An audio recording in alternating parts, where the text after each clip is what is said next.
Nada? Nada, mas tem na aula da tia Dani, eu vou ter que fazer o boneco sozinho. Mas melhora. Ô, Fê, você tá dando aula? Seu pai tá dando aula.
Oi, gente, bom dia. Hoje a gente vai ver a frente C, tá bom?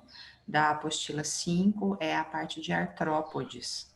Se quiser já pegar aí para ir acompanhando, eu vou dar mais uns 2 minutinhos para ver se entra mais alguém, tá bom? E aí a gente começa. Tá bom, Ana.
Ó, eu vou começando então, tá bom? O pessoal vai entrando aí, à medida que vai entrando, a gente vai admitindo.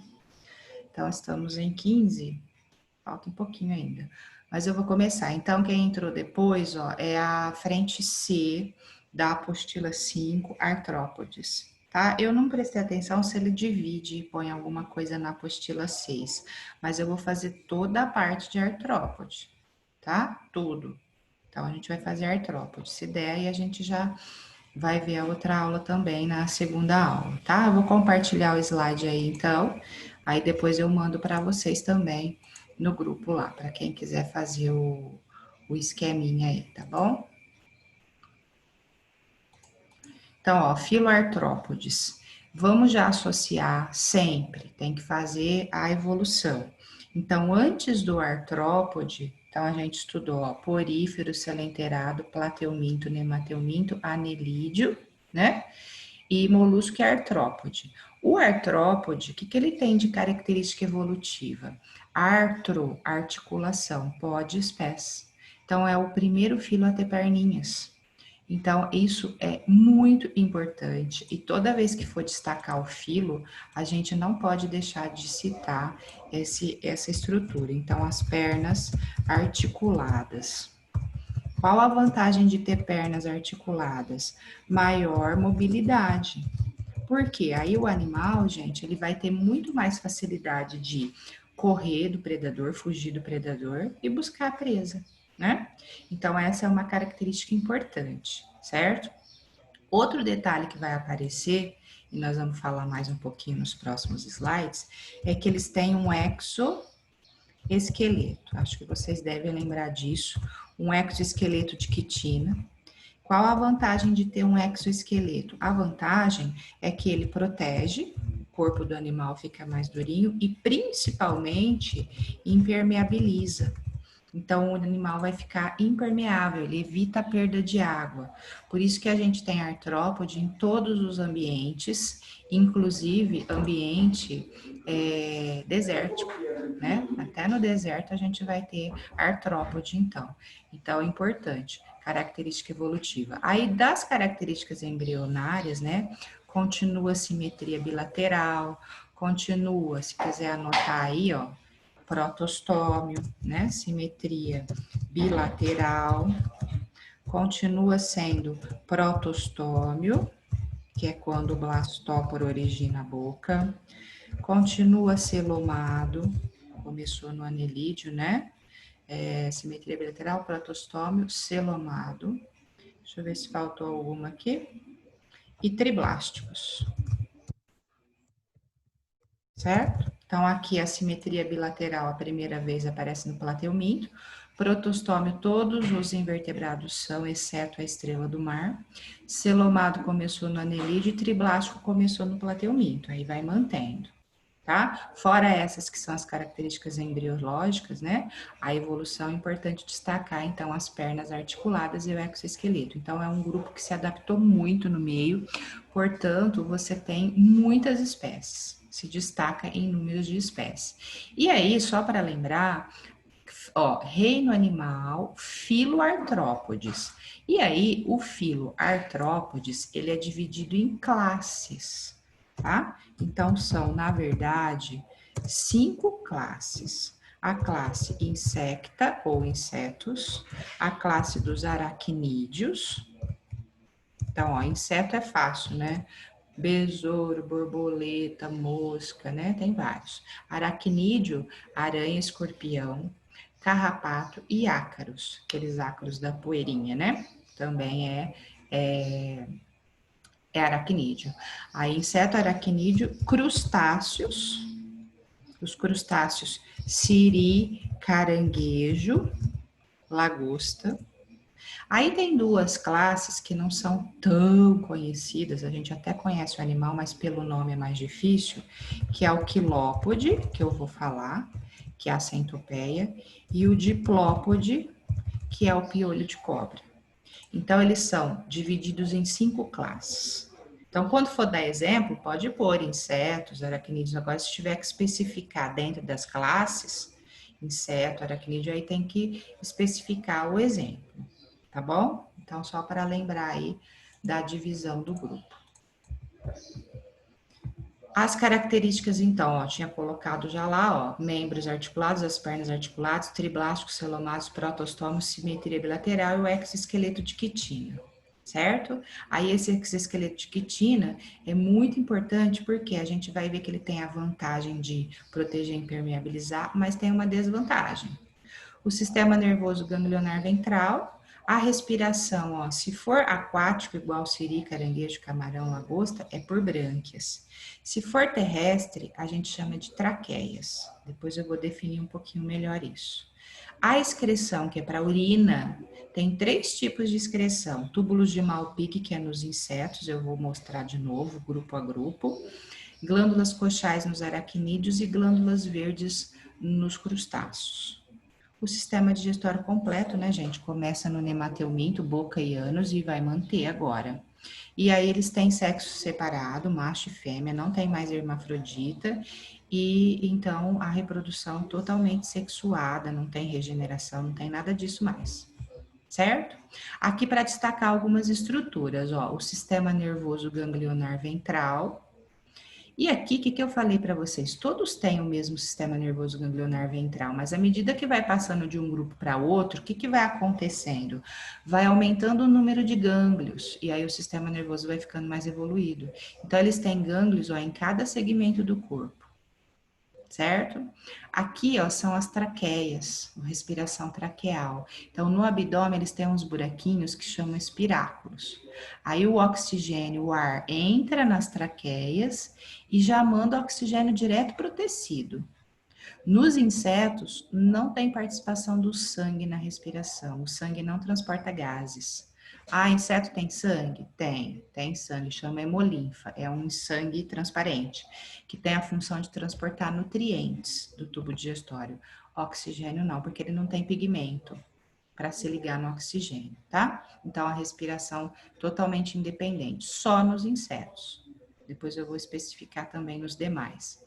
O coração, a circulação é aberta, ó, o coração é dorsal, o sangue sai do coração, vaza nas cavidades, que são as hemocelas, e banha os órgãos. Banhando os órgãos, vai fazer as trocas, certo? Faz as trocas aí com os tecidos. E a excreção, ó, no caso dos insetos, são túbulos de Malpighi. O que é isso? São um monte de fiozinhos, ó, ligados no intestino. Aí, eles vão tirando as excretas que a célula estão produzindo, os resíduos, né? E vão jogar no intestino, e aí, junto com as fezes, essa urina vai sair. Então, os túbulos de Malpighi são esses fiozinhos. Eles são longos, eles se ramificam pelo corpo inteiro, tá? Aqui, ó, é a excreção do crustáceo, a glândula verde. Ela é chamada de glândula verde porque ela tem uma pigmentação verdinha mesmo. Então, ela vai retirar os excretas, vai entrar nessa glândula aqui, tá? Aí vai passar por esse canal, tem tipo uma bexiga mesmo, uma bolsa que armazena e um poro excretor na base da antena. Então, o crustáceo faz xixi pela cabeça, porque o porozinho da glândula verde é na base da antena, certo? Então, glândula verde. O aracnídeo é igual, só que chama glândula coxal por quê? Porque ela se localiza o poro é na base da coxinha, da perninha. Então, ela excreta por essa região aí mais perto no tórax, na base da perninha, por isso que chama glândula coxal. Tá? Então, ó, inseto, excreção por túbulos de Malpighi, joga excreta no intestino que sai junto com as fezes. O crustáceo, glândula verde, o poro excretor é na base da antena. A aracnídeo, glândula coxal, o poro excretor para eliminar a urina é na base da coxinha, da perninha. E aqui só para mostrar, ó, que às vezes a gente não consegue diferenciar o macho e a fêmea, eles são muito parecidos externamente, mas a fêmea dentro vai ter o ovário e o macho vai ter o testículo para produzir óvulos e espermatozoides, né? Depois a gente vai falar também da reprodução. E aqui, ó, um evento muito importante, que fala, gente, do exoesqueleto, né? O que esse exoesqueleto ele faz? Ele protege no sentido de impermeabilizar, que eu falei, né? Ele impermeabiliza o animal e evita a desidratação. E quando ele evita a desidratação, é importante. Por que que é importante? Porque o animal ele vai conseguir a conquistar vários ambientes, inclusive o ambiente seco, né? Só que o exoesqueleto, como ele é fora do corpo, exo, fora, ele não consegue, o animal, fazer o acompanhamento do crescimento, certo? Então, o que que vai acontecer? Ele vai pegar e vai trocar o exoesqueleto de tempos em tempos, num processo que chama mudoequidise, porque ele vai crescendo, crescendo, crescendo, e o exoesqueleto fica pequeno, aí ele tem que trocar. Entendeu? Então, esse processo chama mudoequidise. Dependendo do artrópode, ele tem de 4 a 7 mudas. Ele troca até 7 vezes o exoesqueleto para poder crescer e chegar na fase adulta. Portanto, o gráfico de crescimento de um artrópode, ele não é igual, gente, ao crescimento de qualquer animal. Qualquer animal seria assim, ó, cresce, cresce, cresce, cresce, estabiliza. Poderia ser um invertebrado, um verme, o homem, tá? Um peixe. Qualquer animal tem um crescimento contínuo, lento, depois aí vai chegar até estabilizar. O artrópode não, ó, o artrópode forma tipo uma escadinha. Por quê? Ó? Porque aqui ele sofre a muda, ele troca o exoesqueleto, aí ele cresce, aí estabiliza um tempo. Aí ele sofre, muda de novo, troca o exoesqueleto de novo. Aí ele cresce, estabiliza. E assim por diante, tá vendo? Ó, esses pontinhos aqui são as mudas. Então ele vai trocando o exoesqueleto de tempos em tempos para poder crescer. E quando ele troca de exoesqueleto, ele fica meio vulnerável, porque aí o corpo fica mole, aí vai ter que impregnar de quitina para formar o outro. Tá? Então, a desvantagem do exoesqueleto é que ele não cresce junto com o corpo, então ele tem que trocar esse exoesqueleto de tempos em tempos, certo? Aqui, ó, a cigarra é o exemplo mais clássico da muda. Tá vendo aqui nessa animação, ó? Vai fazer uma ruptura dorsal aqui, o animal sai, tá? E o exoesqueleto fica. Tá vendo? Essa fase que ela tá aqui é de ninfa. A asinha é pequena ainda, o aparelho reprodutor não está totalmente desenvolvido, aí ela vai crescer, desenvolver, e aí ela vai sofrer a última muda. Quando ela sair aqui, igual tá mostrando a animação, ela já é adulta. Tá vendo? Às vezes ela sai até um pouquinho branquinha, porque aí vai formar o exoesqueleto de novo. Então, a muda o equidise, certo? No caso de alguns insetos, a gente não vê o exoesqueleto. Tipo a borboleta, ela sofre muda dentro do casulo.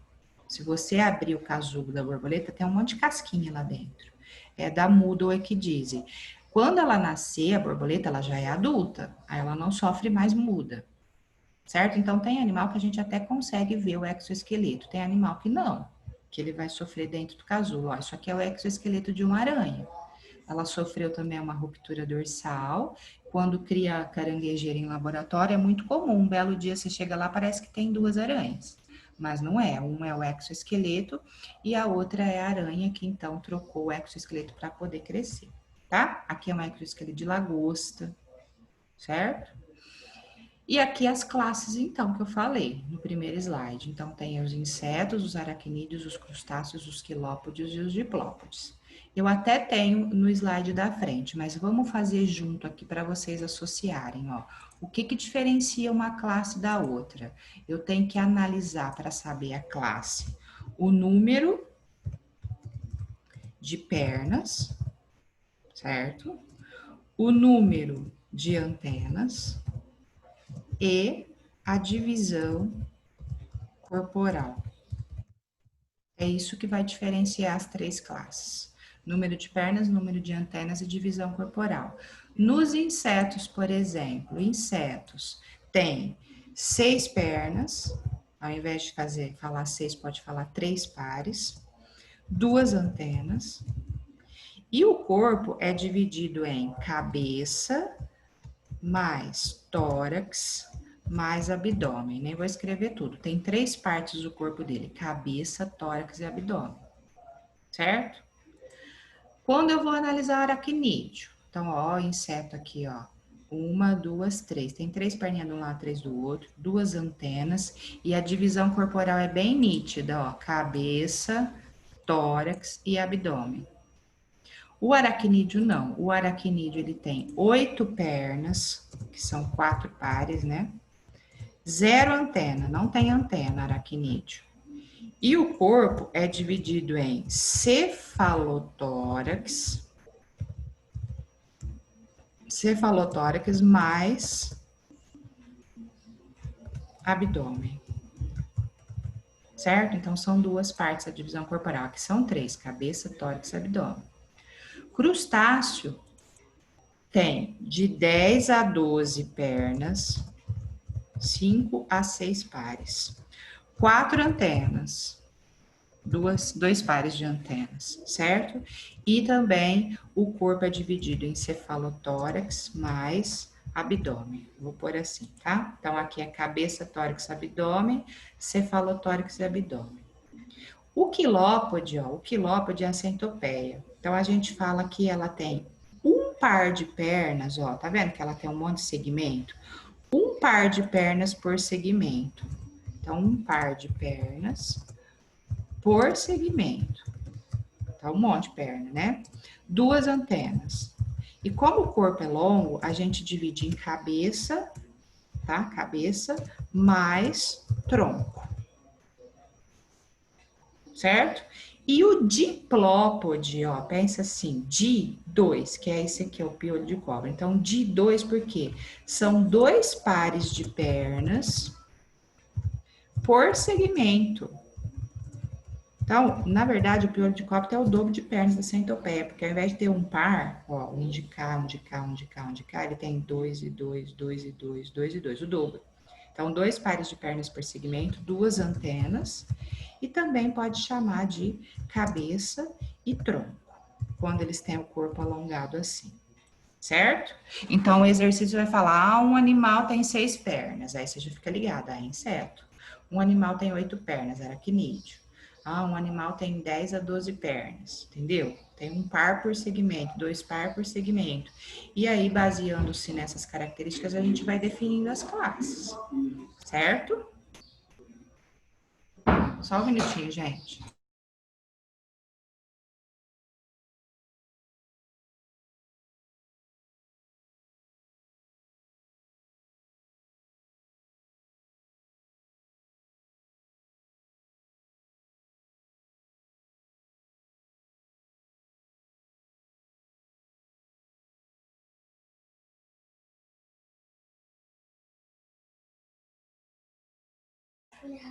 Ô, gente, me dá um minutinho que tá dando problema no Zoom aqui. Eu vou ajudar o meu filho. É um minutinho, já vem.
Obrigada, viu, gente? Desculpa aí, mas ó, hoje o Zoom, eu não sei vocês. Eu não tive muitos problemas, não. No primeiro ano que eu dei a primeira aula, tava dando umas cortadinhas, eles me falaram.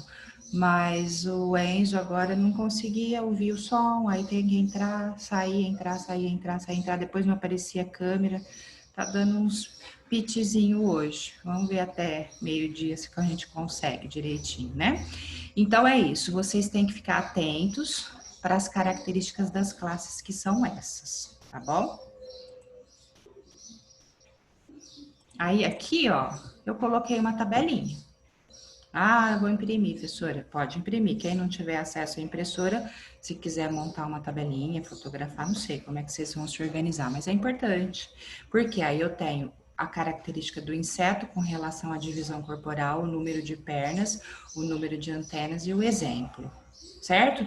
Só lembra aqui, ó, que ao invés dele falar 6 pernas, ele pode pôr 3 pares. Aí tem aluno que põe 6 pares. Cuidado, não, aí vira 12. Ou se põe 6 pernas ou 3 pares. E aqui, como são 2 antenas, um par. Teve um dia, semana retrasada aí, passada, não lembro, veio prova com 13 pares de pernas. Então, aí ficou meio complicado, né? Então, aqui mesma coisa, ó, 5 ou mais, então 5 ou 6 pares, 2 pares e assim por diante, tá bom? Então, a tabelinha, ela simplifica aí esses detalhes das classes, ok? Aqui também detalhou um pouquinho mais, além do par de pernas, da antena, eu coloquei aqui, ó, o tipo de respiração nos insetos, nos aracnídeos, nos crustáceos, tá? O quilópode e o diplópode, que é o piolho de cobra centopeia, sempre você associa com o inseto. Aqui, ó, o termo traqueal ou fitotraqueal ou filotraqueal é quase igual ao do inseto. Os tubinhos levam oxigênio, mas só que tem contato com o sangue no aracnídeo. O sangue participa da distribuição de gases nos crustáceos também. Tá? Ele cita mais de um exemplo, tá? E a quelícera, gente, é com relação ao aparelho bucal. Aracnídeo, ele pode ser chamado de quelicerado, porque ele tem no aparelho bucal, é uma pecinha que bate para triturar, para cortar. Tem a aranha, inclusive a quelícera da aranha, onde fica o veneno. Então, é o único grupo que tem esse aparelho bucal especializado, chama quelícera. Então, só aracnídeo tem. Os palpos, o escorpião é aquele que ele tem a pinça para segurar a presa. A aranha, ela não tem a pinça, mas ela tem, tipo, parece até uma perninha mais curta, mas não é perna, é para segurar a presa também na hora da alimentação. Então, só aracnídeo tem palpo. Aí os demais, ó, a gente chama de mandíbula, nos insetos, nos crustáceos, no quilópode e no diplópode, e não de quelícera.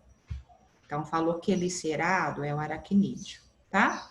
E aqui a gente, então, tenta detalhar um pouquinho a característica de cada classe. Então, ó, o inseto tem muitas espécies, principalmente porque, além deles terem as pernas articuladas e o exoesqueleto, eles têm asas. Todos? Não, tem exceção. Por exemplo, piolho não tem asa, pulga não tem asa e é inseto, mas a maioria tem asa e isso facilita o deslocamento, tanto para se alimentar, para reproduzir, fugir do predador, buscar alimento, isso facilita bastante, tá? Eles podem ser classificados como hexápodas ou hexápodes, hexa, 6, podes, 6 pernas. O corpo, então, cabeça, tórax, abdômen e 2 antenas. E são os únicos que podem ter asas, certo? Então, aqui eu coloquei os exemplos: moscas, mosquitos, vagalume, besouros, pernilongos, baratas, borboletas, grilos, gafanhotos, formigas. Então, tem muitos insetos, né? A formiga, gente, o cupim, eles têm asas na época da reprodução só, depois não.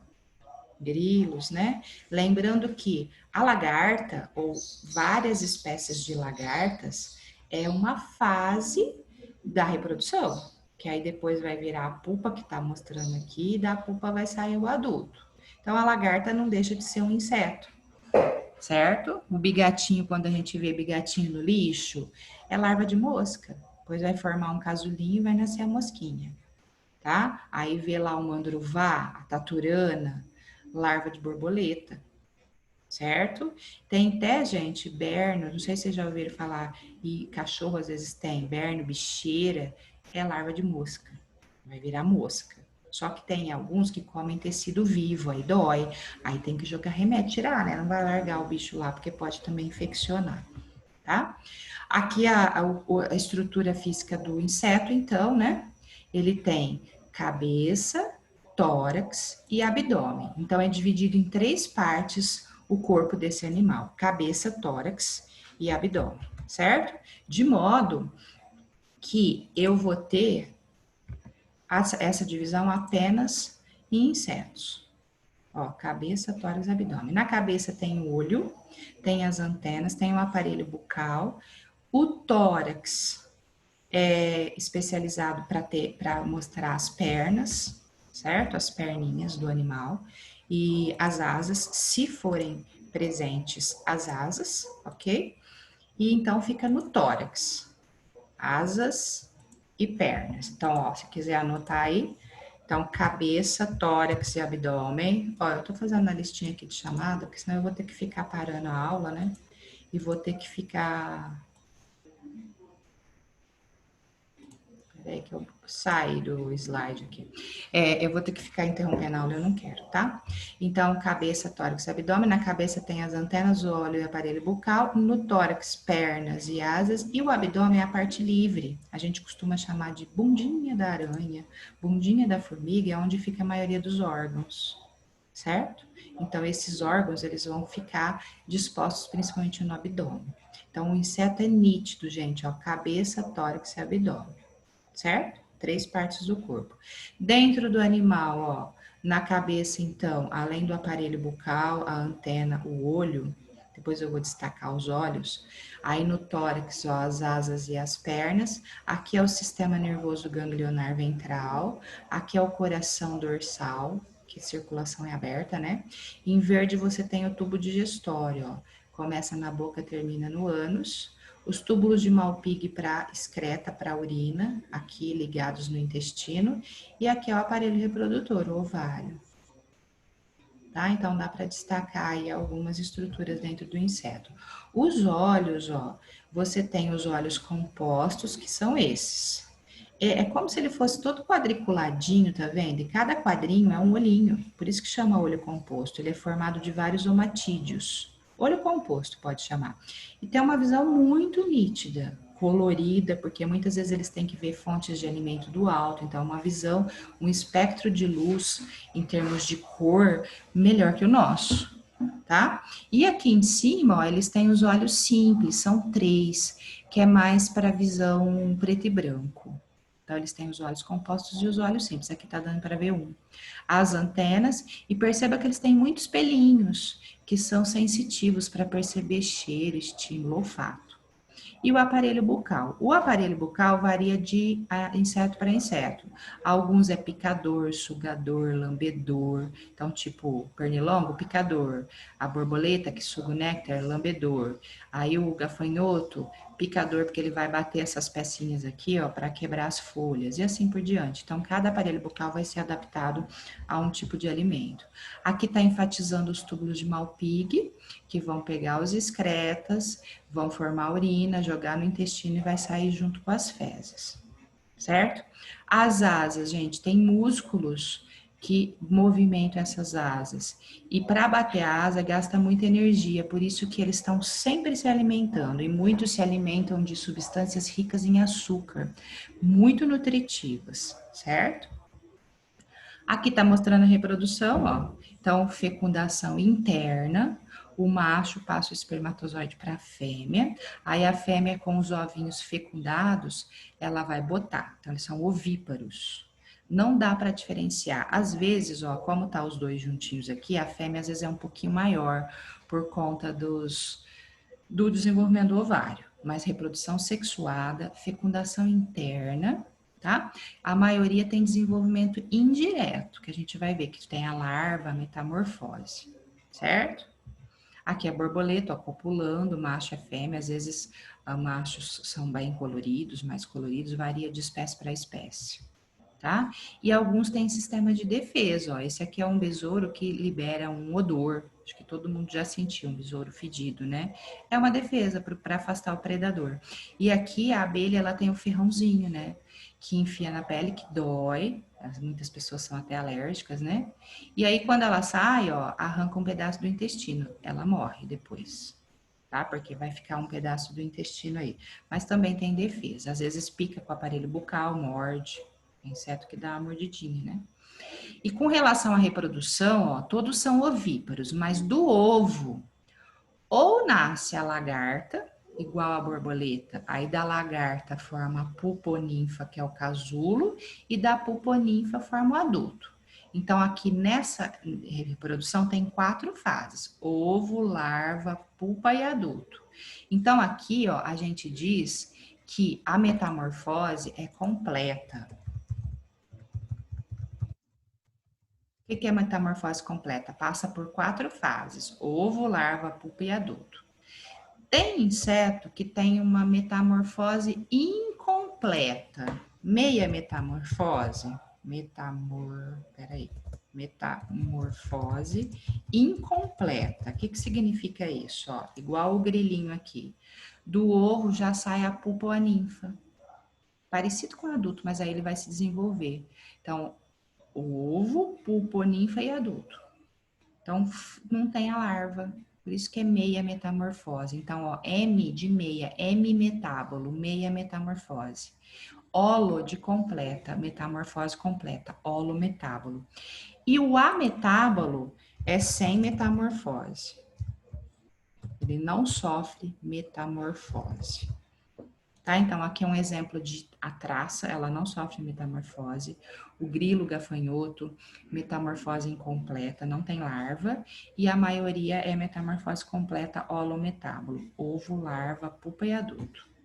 Tá? Então, pode pôr sexo separado, macho e fêmea, fecundação interna, ovíparos. Só que depende, tem animal que vai ter metamorfose completa, meia metamorfose ou não tem metamorfose. Na metamorfose completa, então, passa por 4 fases: ovo, larva, pupa e adulto. No M-metábolo, apenas 3 fases: ovo, pupa e adulto. E o ametábolo não tem nem larva e nem pupa. Do ovo já nasce o adulto pronto, só vai crescer, parecido com o adulto, só que vai crescer depois, certo? Então, em insetos vai ser cobrado esses 3 tipos aí com relação à reprodução. Aqui, ó, tá faltando o ovinho, mas do ovo nasce a larva, aí a larva come, se alimenta, tece o casulo, aqui tirou o casulo para ver, isso aqui é a pupa ou ninfa, e aqui é o adulto. Olha que metamorfose, né? Do ovo, da larva, da pupa para o adulto. Muitas diferenças, né? E aí, gente, normalmente, se o animal, o besouro, botou o ovo no fim do verão, é provável que ele coma e fique no estágio de pupa até na primavera e verão de novo, porque aí vai ter mais alimento. Então, é bastante comum eles ficarem outono e inverno na fase de pupa, com uma metamorfose bem lenta. Aí, por isso que na primavera e no verão tem uma explosão de insetos, né? Que é quando a temperatura aumenta e aí eles se reproduzem mais facilmente. Aqui é uma larva, olha que bonitinha. A cabeça com a mancha ocelar onde vai formar o olho composto. Aqui vai formar o aparelho bucal. Aqui, exatamente aqui, ó, 1, 2, 3, 4, 5, 6, vai ser o tórax, com as 6 perninhas. E o resto aqui é o abdômen. Isso aqui não é perna, isso aqui é uma ventosinha que ela usa para se locomover. Tem algumas larvas que têm pelos urticantes, igual a taturana, né, que queima para defesa, certo? E aí, gente, tá faltando o quê? 1 minuto. Eu não vou começar o aracnídeo, eu vou parar aqui nos insetos, certo? Alguma dúvida, alguma pergunta? O que vocês me falam? Tranquilo? Tá tranquilo, Ana. Deu para lembrar, gente, direitinho? Sim. Então tá. Então eu vou passar os slides, se quiser ir já arrumando o esqueminha, tá? E aí na outra aula, então, a gente termina essa parte. Se der, eu já começo a outra aula, tá bom? Então, Tá por bom. isso, eu vou encerrar. Até daqui a pouco, tá? Tchau, Ana.